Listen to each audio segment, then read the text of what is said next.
Pemirsa, kembali lagi bersama saya Katarina Amelia di Wanyu Sore. Pemirsa, Menteri Keuangan Purbayayudi Sadewa mengatakan aksi kobonya sudah atas restu Presiden Prabowo Subianto. Diketahui Purbaya kerap melontarkan kritik tajam kepada badan, kementerian, hingga kepala daerah meski baru menjabat.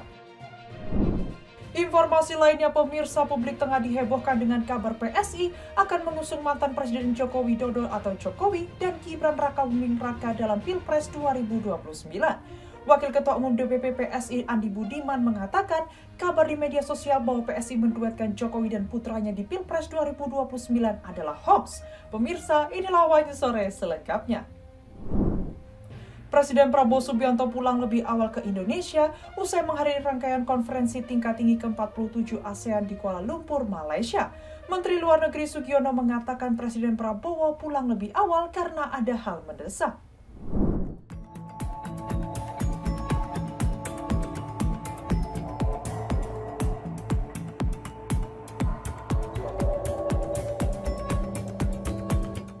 Presiden Prabowo Subianto pulang lebih awal dari konferensi tingkat tinggi atau KTT ke-47 ASEAN di Kuala Lumpur, Malaysia.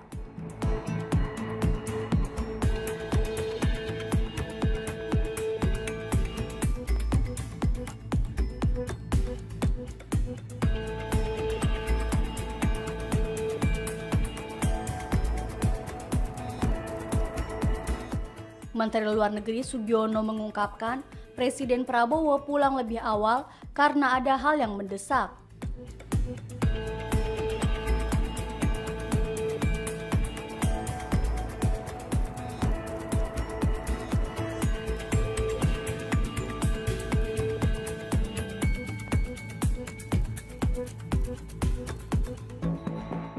Pernyataan tersebut disampaikan Sugiono untuk menyikapi spekulasi yang menyebut Presiden Prabowo pulang lebih awal karena insiden kesalahan penyebutan nama Presiden Republik Indonesia.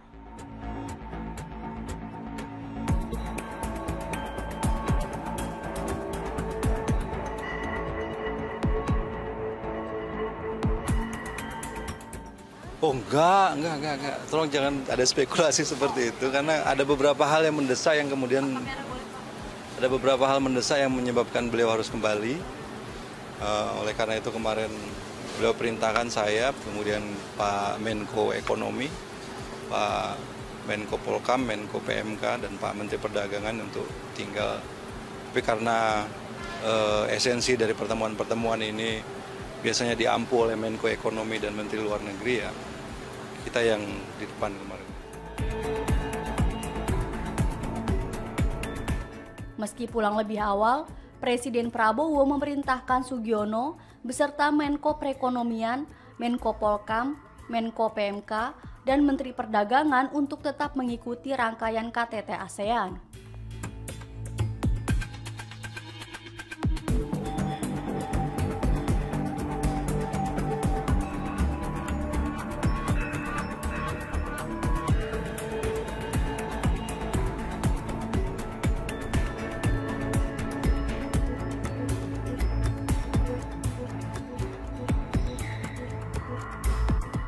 Sugiono menegaskan Indonesia telah melayangkan protes langsung kepada pihak Malaysia buntut kesalahan penyebutan nama.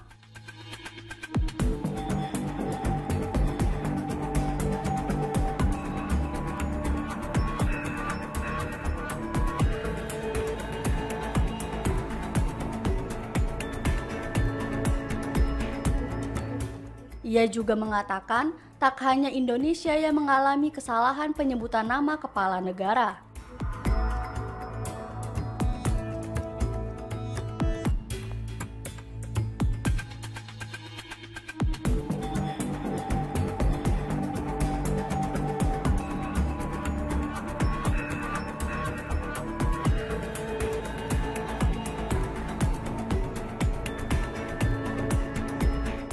Sebelumnya, pihak Malaysia salah menyebut nama Presiden Prabowo menjadi mantan Presiden Joko Widodo atau Jokowi.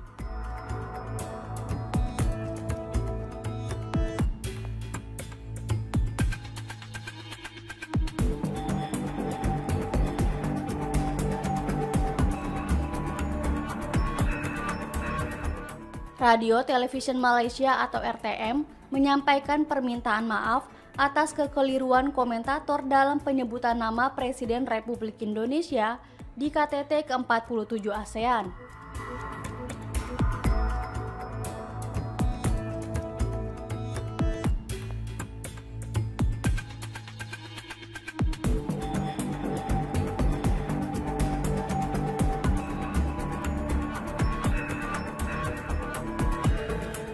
RTM telah mengambil tindakan tegas atas kesalahan dari penyebutan nama tersebut.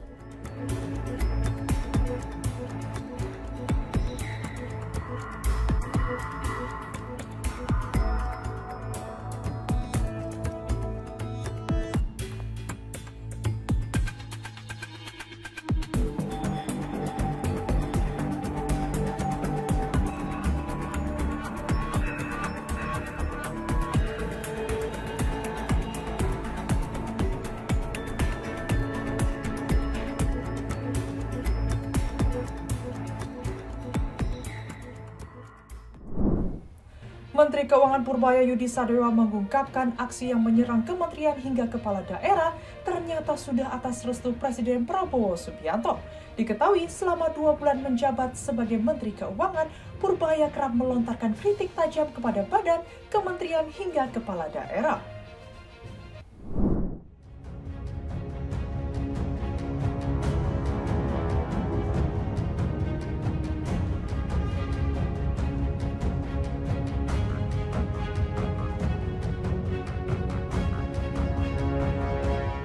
Menteri Keuangan Purbaya Yudi Sadewa mengungkapkan aksi yang menyerang kementerian hingga kepala daerah ternyata sudah atas restu dari Presiden Prabowo Subianto.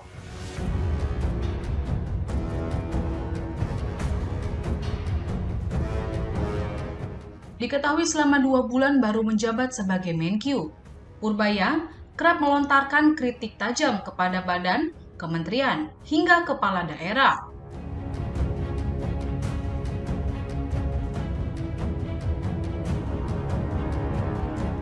Kritik itu dilakukan oleh Purbaya karena serapan anggaran di lembaga pemerintahan tersebut dianggap lambat di akhir tahun.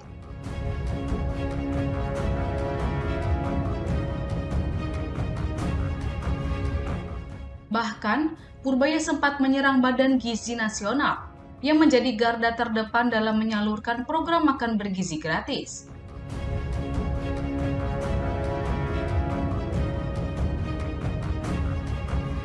Saat itu ia mengancam BGN apabila anggaran tidak terserap habis hingga akhir tahun, maka dirinya akan menarik balik anggaran dan evaluasi pemberian anggaran di tahun berikutnya.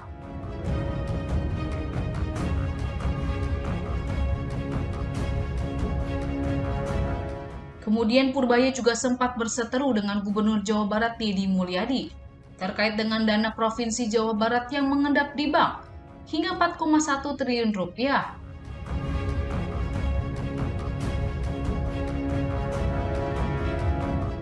Padahal, Deddy Mulyadi adalah kader Partai Gerindra yang saat ini dipimpin oleh Prabowo Subianto.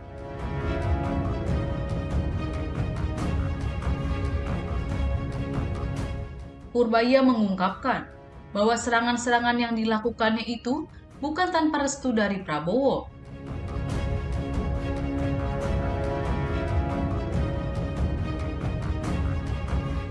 Hal itu, kata dia, sudah menjadi perjanjiannya kepada kepala negara sebelum mau dilantik menjadi Menteri Keuangan.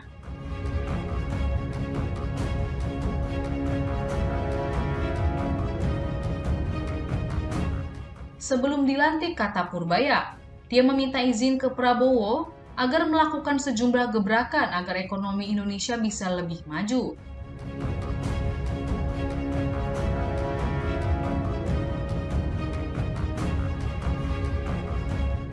Kemudian, Prabowo pun mempersilahkan mantan kepala LPS itu untuk melakukan gebrakan, khususnya untuk penyerapan anggaran di kementerian, badan, dan lembaga.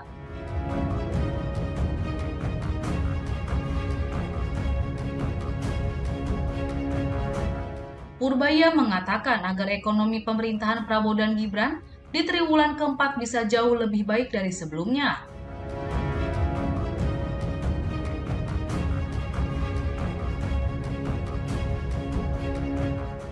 hanya itu, ia mengungkapkan ada kode khusus dari Prabowo agar dirinya membantu mengoreksi usulan-usulan aneh yang muncul dalam rapat.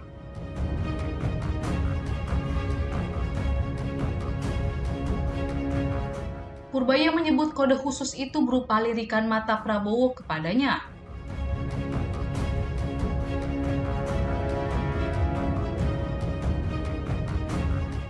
Saat kode itu muncul, artinya Prabowo mengizinkan Purbaya untuk mengoreksi gagasan aneh tersebut.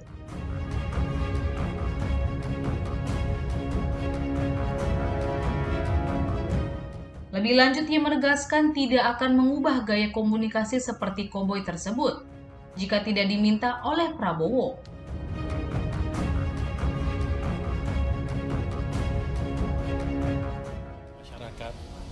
Apakah saya mengurangi kepercayaan masyarakat ke pemerintah? Apa tidak? Masyarakat ke pemerintah.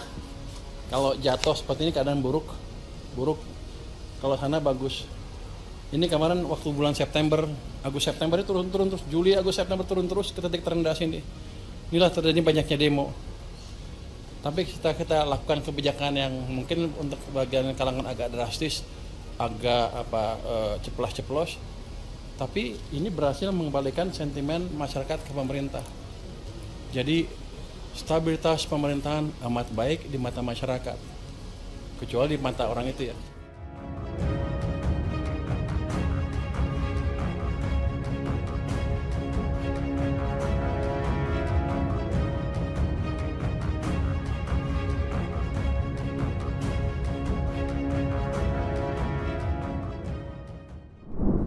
Publik tengah dihebohkan dengan kabar PSI akan mengusung mantan Presiden Joko Widodo atau Jokowi dan Gibran Rakabuming Raka dalam Pilpres 2029. Duet Jokowi-Gibran dikabarkan diusulkan oleh Ketua Harian DPP PSI Ahmad Ali.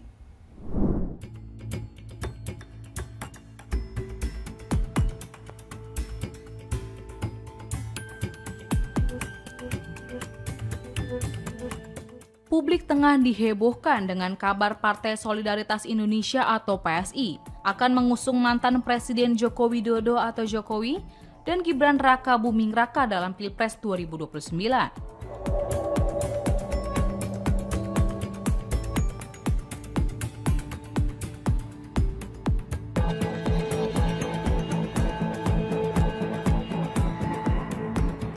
Duet Jokowi dan Gibran dikabarkan diusulkan oleh Ketua Harian DPP PSI Ahmad Ali.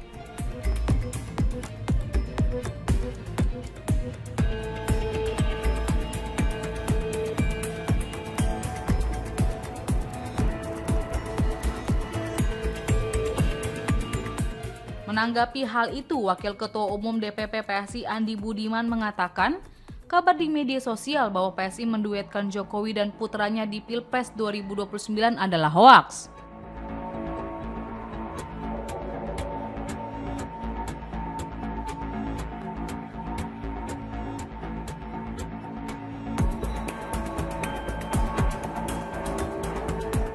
Andi Budiman menegaskan pihak PSI mengikuti perintah Jokowi untuk terus mendukung Prabowo dan Gibran 2 periode.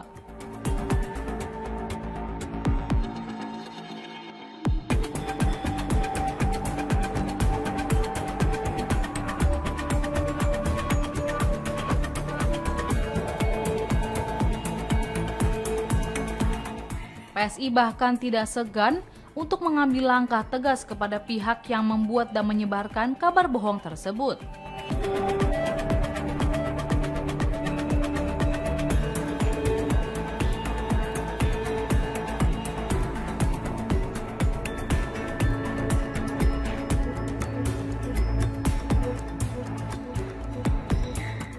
Diketahui beredar berita di sejumlah akun media sosial yang menyebut bahwa PSI mengusulkan duet Gibran dan Jokowi untuk Pilpres 2029.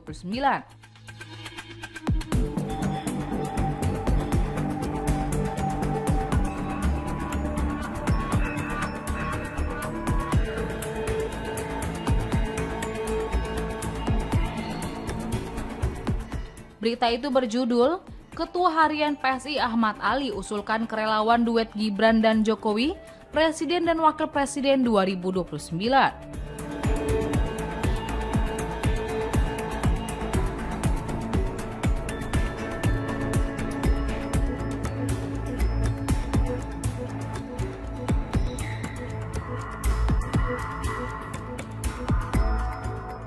Sementara itu, judul sebenarnya dari berita tersebut ialah PSI soroti MBG di setahun Prabowo dan Gibran.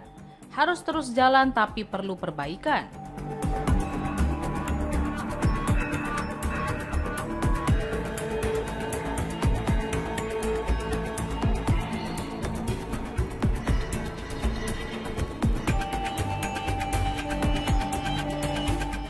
Andi menegaskan bahwa tidak pernah ada pernyataan yang seperti itu dari Ahmad Ali.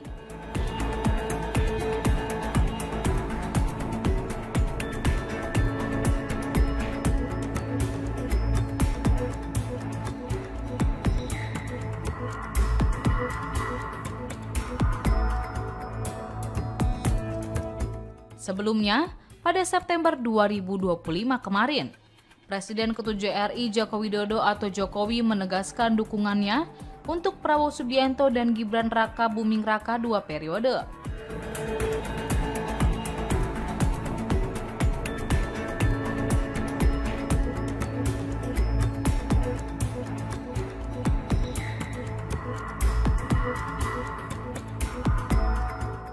Jokowi menyatakan dukungan ini juga telah disampaikan saat mendapat pernyataan dari relawan.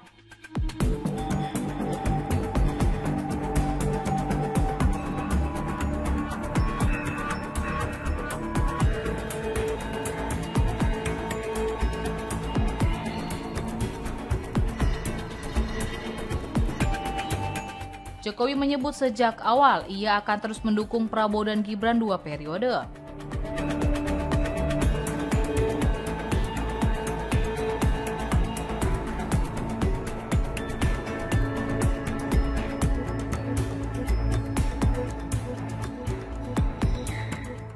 Andi juga menegaskan PSI ikut terus mematuhi arahan Jokowi untuk terus mendukung Prabowo dan Gibran.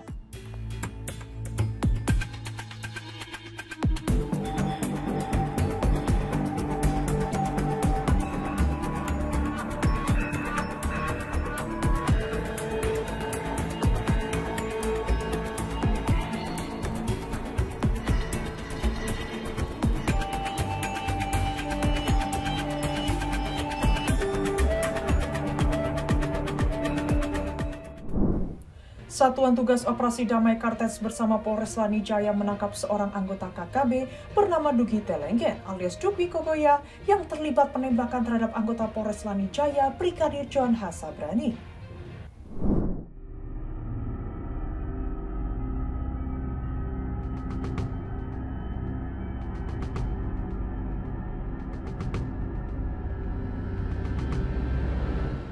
Satuan Tugas Operasi Damai Kartens bersama Polres Lani Jaya menangkap seorang anggota KKB Puncak bernama Dugi Telenggen alias Dugwi Kogoya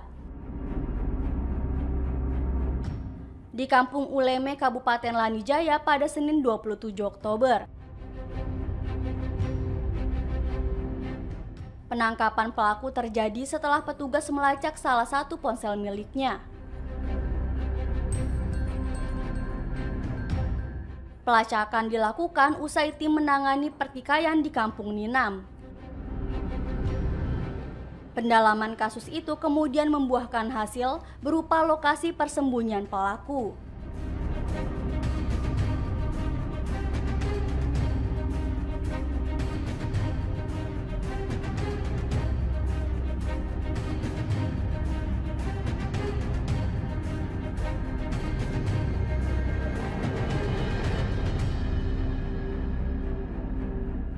Penangkapan anggota KKB ini merupakan bentuk keseriusan polisi dalam memberikan keamanan di wilayah Papua.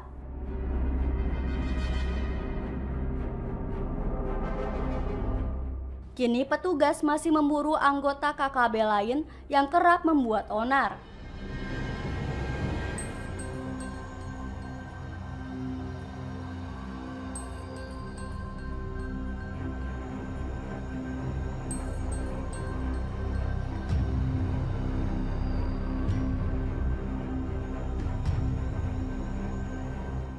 Satgas Damai Kartens menegaskan keamanan dan kenyamanan warga merupakan harga mati di Papua.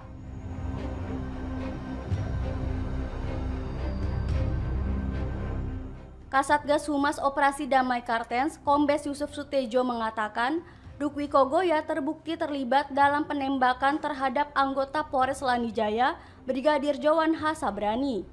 Akibat penembakan itu, Brigadir Sabrani meninggal.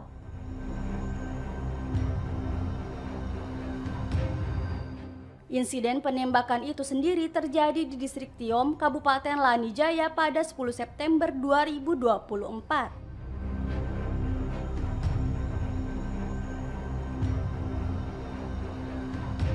Dalam pemeriksaan awal, Dugi Telenggeng terbukti ikut terlibat dalam penembakan terhadap anggota Polres Lanijaya. Keberhasilan ini menjadi bukti nyata komitmen Satgas Operasi Damai Kartens dalam menindak tegas pelaku kekerasan bersenjata dan menjaga stabilitas keamanan di wilayah Pegunungan Papua. Presiden ke-7 Republik Indonesia Joko Widodo atau Jokowi bicara soal sosok Ketua Dewan Pembina PSI yang disebut berinisial J. Namun Jokowi enggan menyebut secara gamblang siapa sosok yang dimaksud.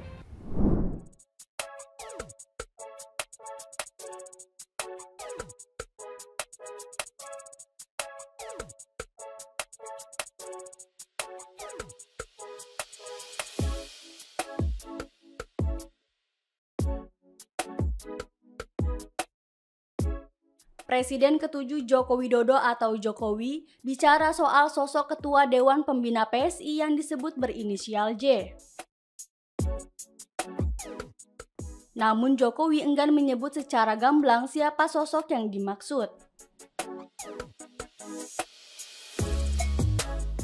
Jokowi hanya meminta agar media menanyakan langsung kepada Ketua Umum PSI Kaesang Pangarep.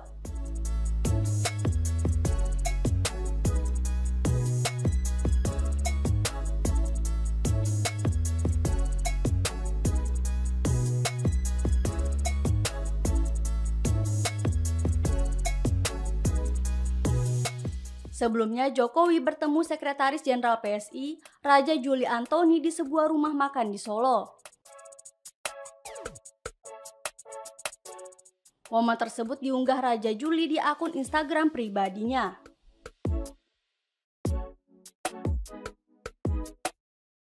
Dalam pertemuan itu, Raja Juli memberikan topi berlogo PSI kepada Jokowi. Pemberian atribut itu merupakan simbol hubungan baik antara PSI dan Jokowi.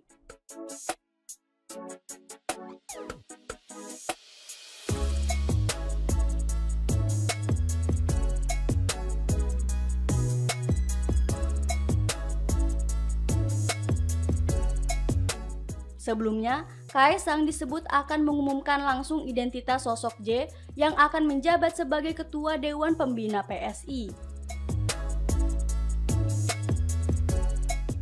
Namun belum diketahui pasti kapan pengumuman sosok J tersebut.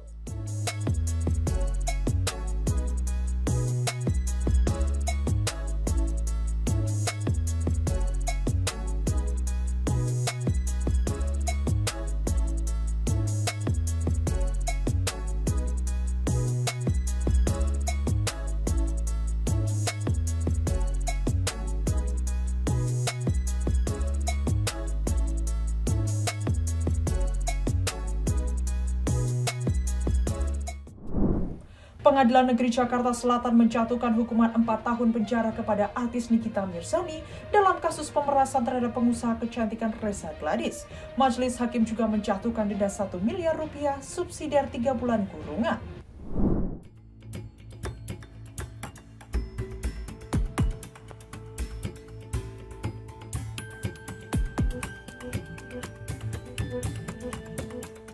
Pengadilan Negeri Jakarta Selatan menjatuhkan hukuman 4 tahun penjara kepada artis Nikita Mirzani dalam kasus pemerasan terhadap pengusaha kecantikan Reza Gladys.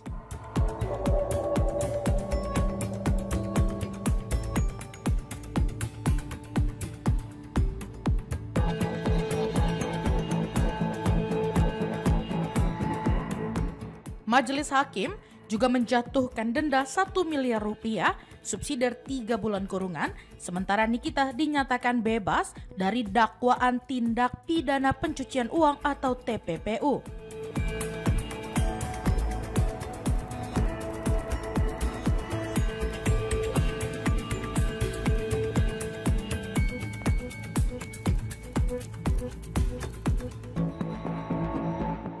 Putusan terhadap Nikita Mirzani dibacakan oleh Ketua Majelis Hakim Khairul Saleh pada sidang di Pengadilan Negeri Jakarta Selatan Selasa 28 Oktober.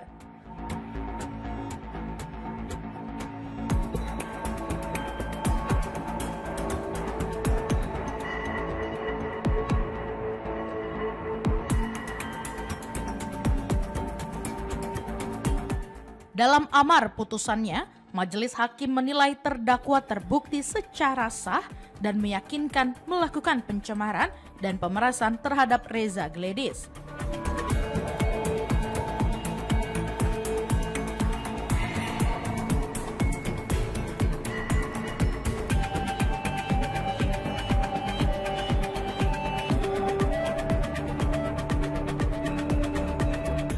Namun, tidak terbukti melakukan pencucian uang sebagaimana dakwaan jaksa.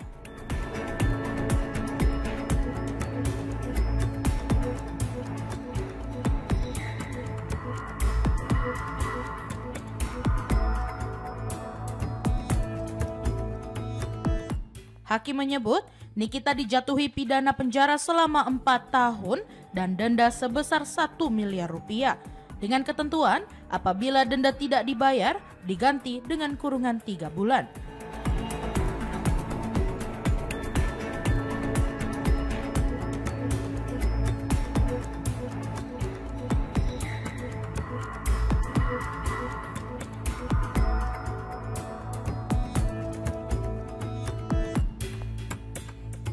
Putusan ini lebih ringan dari tuntutan Jaksa Penuntut Umum atau JPU yang sebelumnya menuntut hukuman 11 tahun penjara secara kumulatif terhadap Nikita.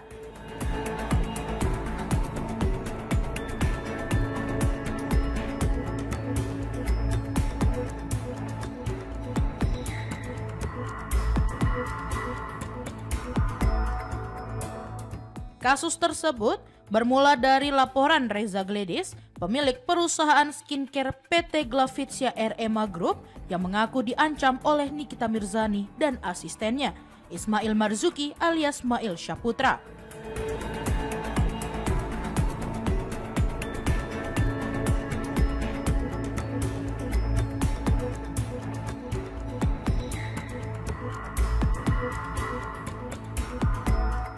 Menurut dakwaan JPU, keduanya mengancam akan menyebarkan komentar negatif tentang produk Reza di media sosial jika tidak diberikan uang tutup mulut.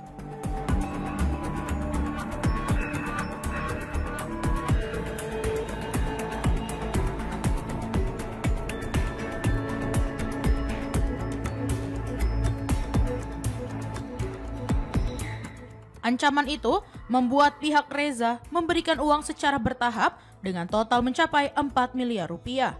Uang tersebut, sebagaimana terungkap dalam sidang, digunakan Nikita untuk mengangsur rumah di kawasan Bumi Serpong Damai atau BSD Tangerang.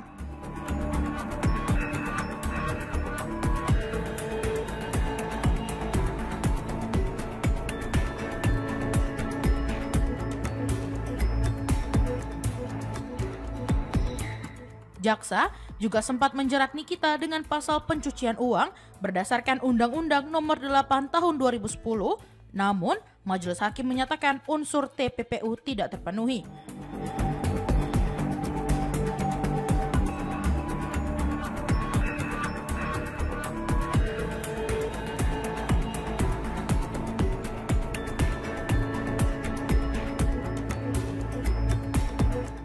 Dengan demikian, ibu 3 anak itu hanya dijatuhi hukuman atas perkara pemerasan.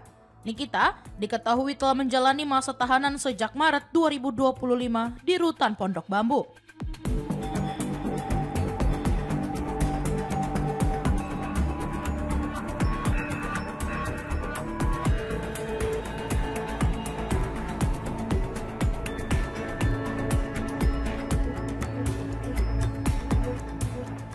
Keputusan Majelis Hakim menandai akhir dari proses hukum panjang yang menyoroti salah satu kasus publik figur paling kontroversial tahun ini.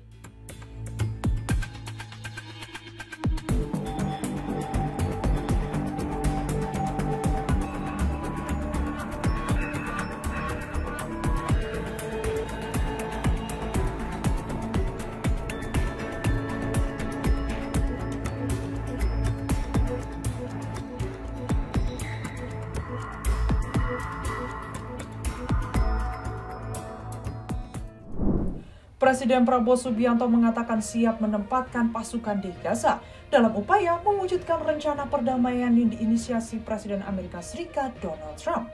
Namun rencana itu sampai saat ini belum menemui titik terang. Terlebih setelah Israel bersikeras bahwa mereka yang menentukan negara asing yang boleh terlibat dalam pasukan perdamaian itu.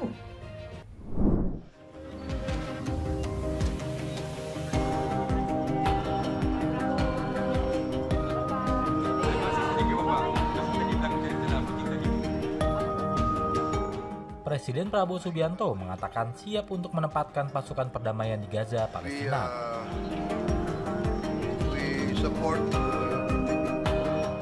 Hal itu dilakukan dalam upaya mewujudkan rencana perdamaian yang diinisiasikan Presiden Amerika Serikat Donald Trump.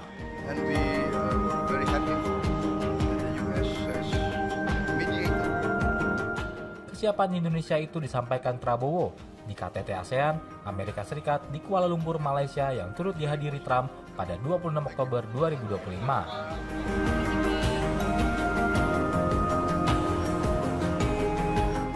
Namun, rencana itu sampai saat ini belum menemui titik terang.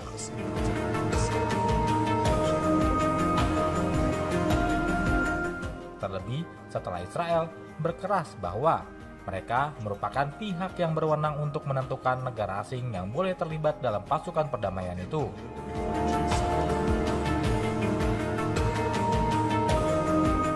Terbaru, Israel telah menolak niatan Turki untuk ikut serta dalam pasukan perdamaian di Gaza.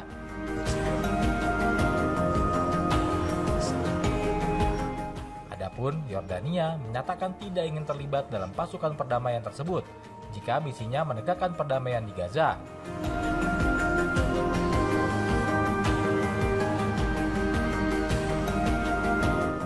Penempatan prajurit yang dinamakan Pasukan Stabilisasi Internasional atau ISF tersebut merupakan satu dari 20 butir rencana perdamaian yang diinisiasi Trump.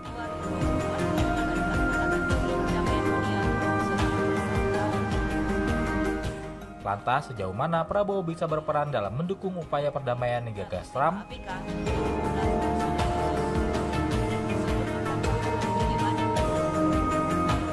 Dalam pernyataan di sela-sela KTT ASEAN Amerika Serikat di Malaysia Minggu 26 Oktober, Prabowo mengatakan pemerintahnya siap.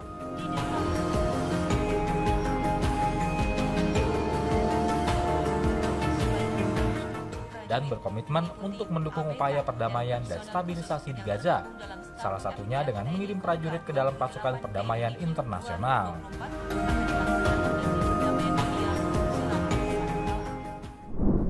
Demikian informasi yang dapat kami sampaikan pemirsa. Terima kasih telah bergabung bersama kami. Saya Katarina Amelia dan seluruh tim yang bertugas mengucapkan sampai jumpa di One News sore berikutnya.